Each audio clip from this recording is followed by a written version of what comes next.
plug it in. Did anyone do that? Yes. Yes?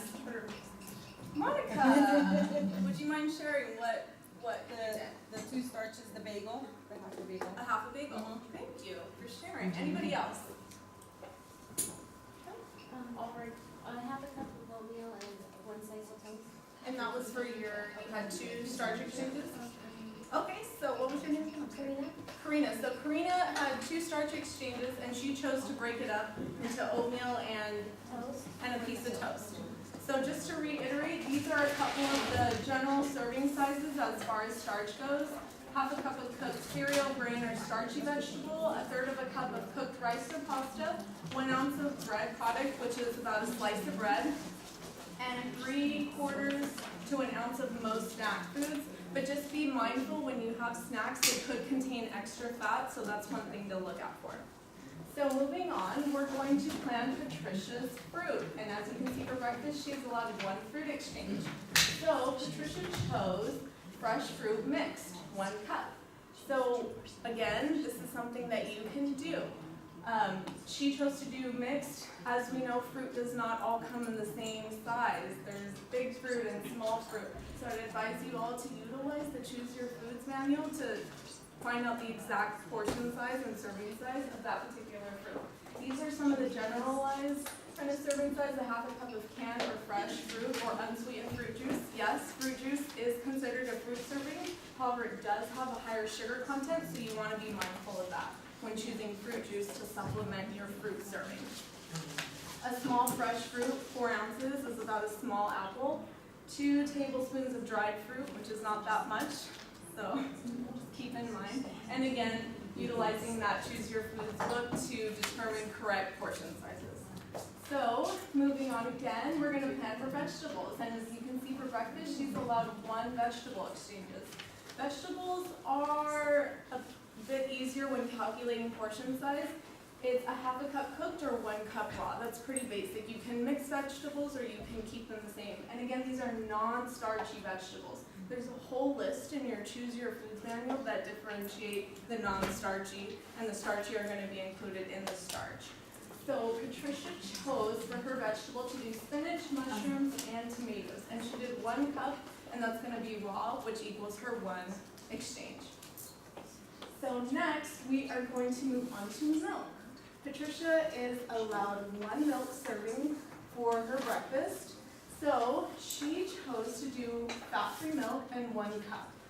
There are a ton of milk products. If you guys haven't noticed already, there's soy milk, rice milk, cow's milk, obviously, tons of them. I would have you guys consider the serving size and the type of milk you choose and the fat content. Of course, coconut milk is going to be higher fat than most milks, and then choosing your low-fat milk or reduced fat milk, whole milk in some cases, the serving sizes are going to differentiate a little bit, so just be mindful of this. So next, we're going to move on to meats. Patricia is allowed 2 meat exchanges for her breakfast, so she chose to break it up. She chose egg beaters, 2 egg equivalents. That should be 1 egg equivalent, actually. It should be 1 egg equivalent, I apologize. And her other meat exchange was turkey bacon, 3 slices. So again, the different serving sizes are all different. Just be mindful of that, and like I said, I'm sorry to stress it over again, but use that Choose Your Food manual. I do know it is available online, Katie. Sorry. I Google searched it the other night, and if you look for the web address Nutrition Care Manual underneath the Choose Your Foods book, it has it for free online. So if you Google search it, you can find it. If not, I'm sure we can probably make copies or find it available for you if you want to go ahead and let us know. But this book is all online, and this is filled with all of the foods and there's corresponding serving size, and it's categorized in milk, non-starchy vegetables, fruit, meats, and so it's a super, super handy book to have. And like Katie said, it is available online, and I'm sure you can download that PDF and even print it up yourself to have on hand. So just to reiterate again, these are some of the generalized meat and meat substitute serving sizes. 1 ounce of that is cooked meat is about the size of a matchbox. Everyone know what a matchbox looks like, right? So it's about 1 ounce of meat. And usually one serving of meat is about 1 ounce. 3 ounces of cooked meat, poultry or fish is about the size of a deck of cards, and they've also said that the size of about a woman's palm. So some of us guys have maybe bigger palms than women, so kind of having a general idea of a woman's palm. 2 tablespoons of peanut butter is about the size of a golf ball. That's not the actual size of a golf ball. It's not that big. It's about that big, okay? Just keep it in mind. Again, the size of a woman's palm is about 3 to 4 ounces of cooked boneless meat.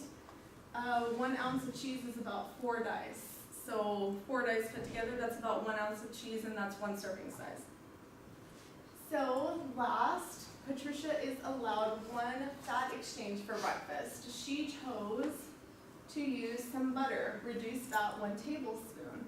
And I believe she made an omelet with all of these ingredients. So that is tricky, very tricky. It's in the book, and there's tons of different serving sizes. These are some of the basic serving sizes or general rules that you can use. 1 cup is about the size of a palm. Again, some men have bigger palms than others, so you want to be mindful of that. 1 ounce of meat or cheese is about, I don't even know what this is called. This portion of the hand. Is there a name? It's the fleshy part. The fleshy part of your hand, thank you. And then 1 tablespoon is about your thumb. A teaspoon is about the top part of your finger, and 1 inch, we all have different sized hands, but we can all figure out how 1 inch is.